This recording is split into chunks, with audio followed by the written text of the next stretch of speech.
From the Heritage Foundation, I'm Tim Descher, and this is Heritage Explains.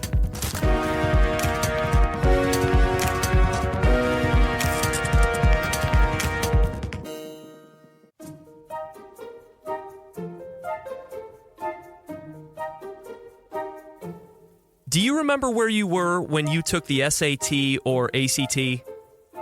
I do. It was a huge deal.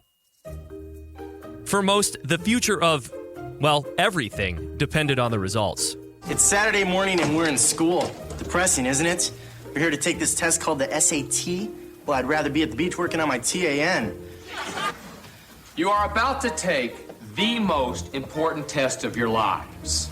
This is the test that colleges look at when they decide who to admit. The next 3 hours might well determine your entire future. But I don't want to put any pressure on you, so just relax, have fun, and do the best you can. Okay, fine. Saved by the Bell is a goofy, dated example.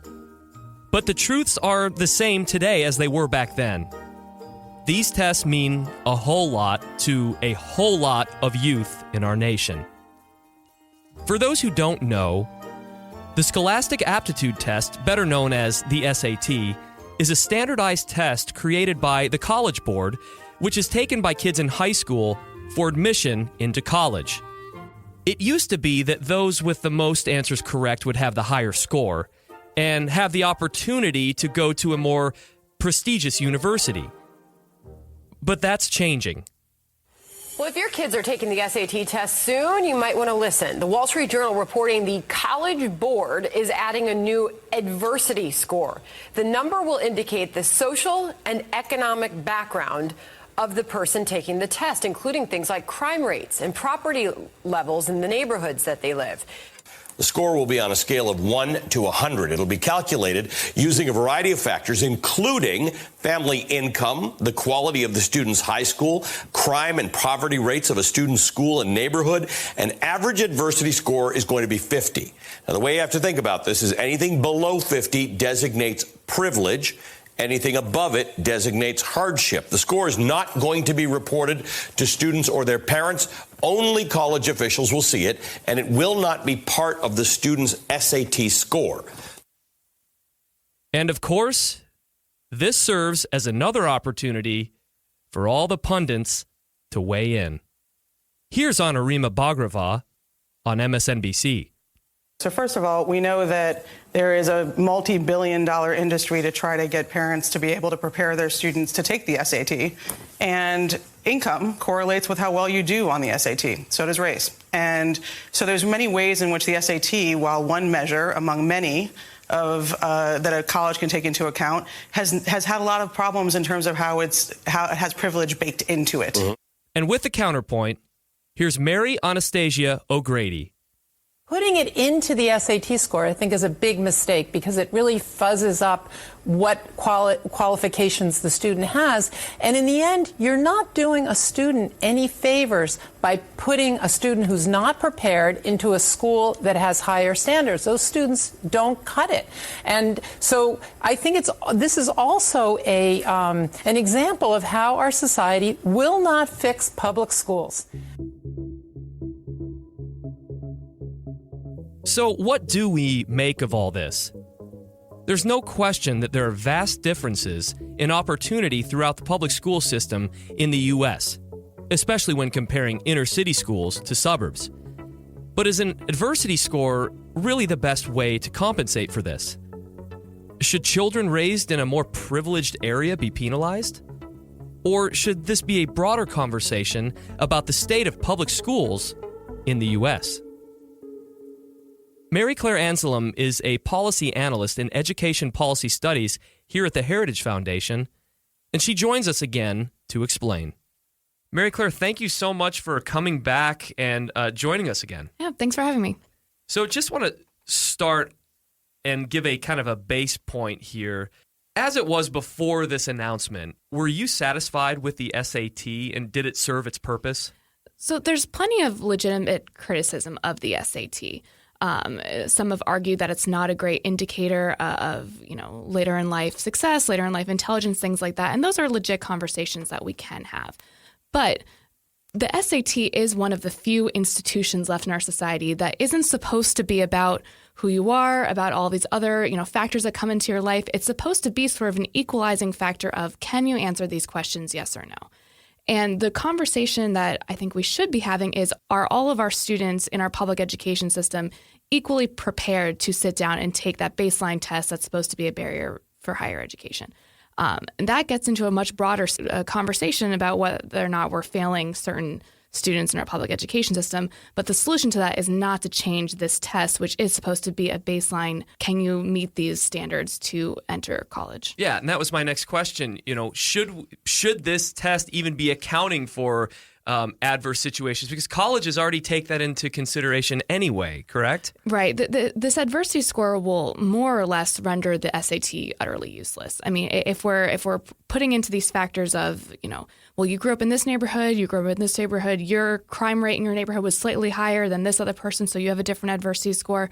All of these factors will play into your SAT score, and you won't have access to that number that you're assigned. And so no matter how hard you study, you're playing against this number that's assigned to you that other people are determining that you can't contest. So you have no idea if you have a good score or a bad score, and you can't look at their results.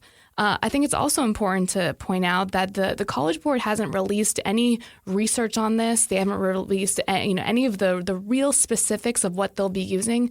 And so we have no idea if there's good research to even support that this is a good way to be going about this. So we have no idea how the scoring will work. We have no idea how the scoring will work. I mean, they've said things like they will consider your neighborhood. They've given us some. We know that. But what does that mean? I mean, what does exactly your neighborhood mean? I don't understand that. Well, that's a really great point. And here at the Heritage Foundation, we've long been arguing that a student's zip code should not define their future, which is why we support school choice. We say that even though you grew up in a poor neighborhood, you deserve the same educational opportunities as wealthy families, in the next neighborhood that's better off. Which is why we support things like vouchers and education savings accounts. We think that all children should have access to that. And so the way we've been structuring our school system, where if you live in a poor neighborhood, then you might go to a school of lesser quality. That's not necessarily fair, and that's not giving everyone the same opportunities. So that's where we should be addressing this conversation. To simply say that where the neighborhood where you grew up says all of these factors about you, and that should play into your college admission, I think is un-American, frankly. And I think that that's not what we're about. And I think we should be focusing on all the other issues that go into this rather than changing the SAT.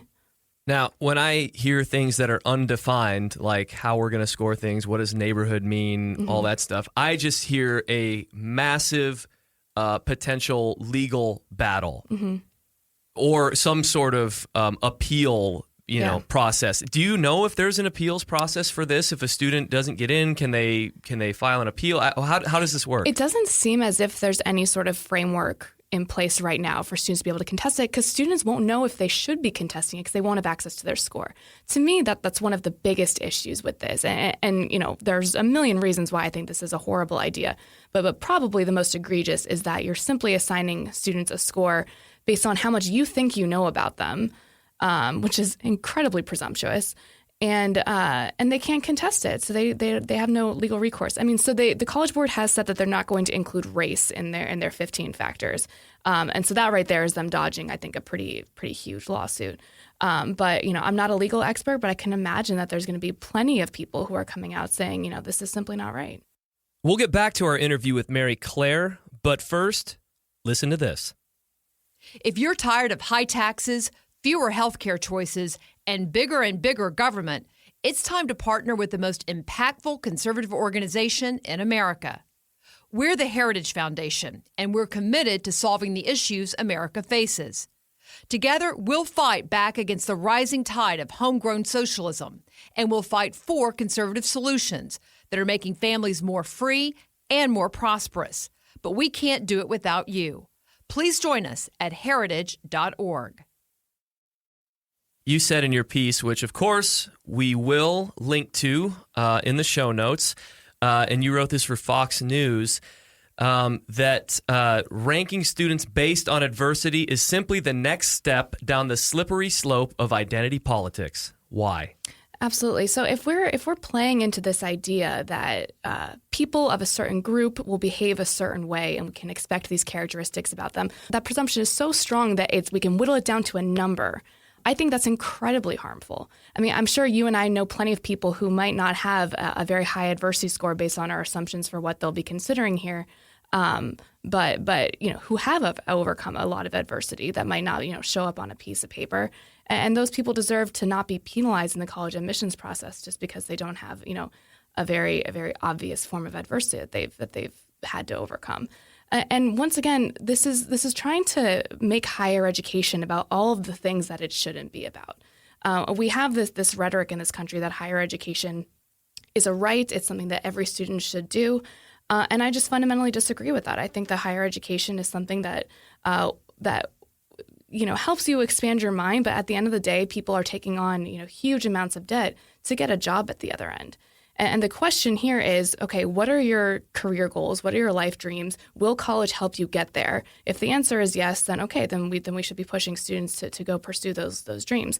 But if you want a career that doesn't require a college degree, we should be celebrating students who want to go through that alternative path. And if you start making college about this right and helping people who are disadvantaged get it, that it shouldn't be about that conversation. It should be about, is college something that's worth your time for the dreams that you want to achieve?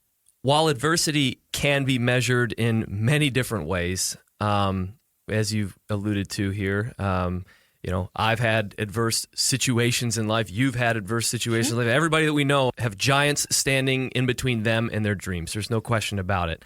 You mentioned in the piece, you used the term leveling the playing field. Mm-hmm. And we should level the playing field. How do we do that fairly? This obviously is not a good idea, but how do we level the playing field? Right. So I mentioned at the beginning that there is some legitimate criticism of the SAT. And that criticism comes from there has long been a big gap between wealthy students and low-income students in terms of how they score on the SAT. And so that to me is an indictment of our public school system.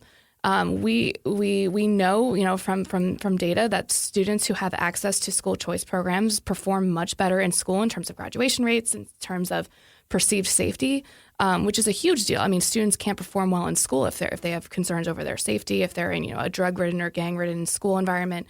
And so students should have the right to leave those schools and pursue a safe, high-quality learning environment where they are allowed to thrive.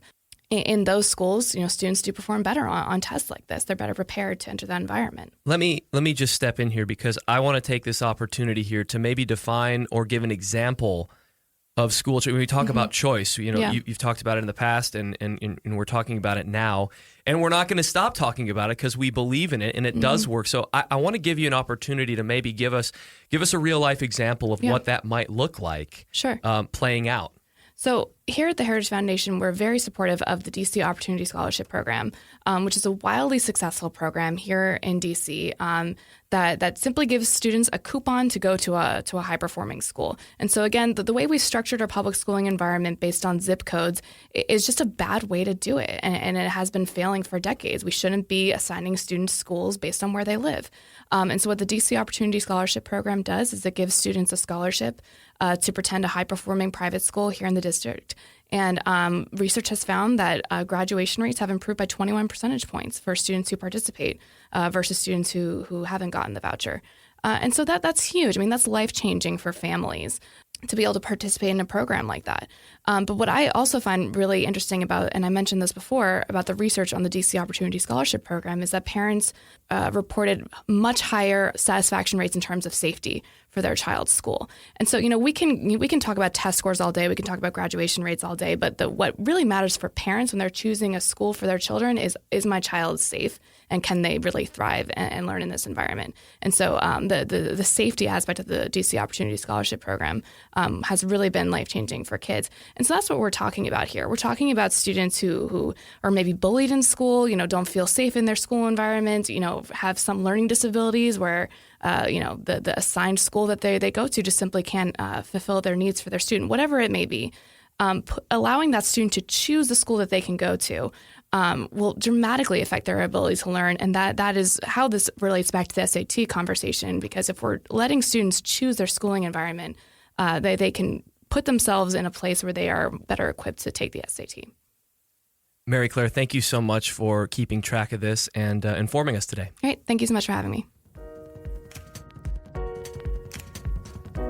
And thank you so much for listening to this week's episode of Heritage Explains. We love doing this podcast, and we're so excited to continue producing a quality product for you. But now it's your turn. The only way Heritage Explains will grow is if you do your part in sharing us with your friends and family. If you like an episode, please post us on Facebook or tweet us out. It really does help. Also, we know that there are a lot of new listeners to the podcast, so first of all, thank you. Second, we love hearing from you. Please email Michelle and me at managingeditor@heritage.org. That's managingeditor@heritage.org, or you can just leave us a comment wherever you listen to the podcast. We'll be back next week with an all-new explainer. Heritage Explains is produced by Michelle Cordero and Tim Desher, with editing by Thalia Ramprasad.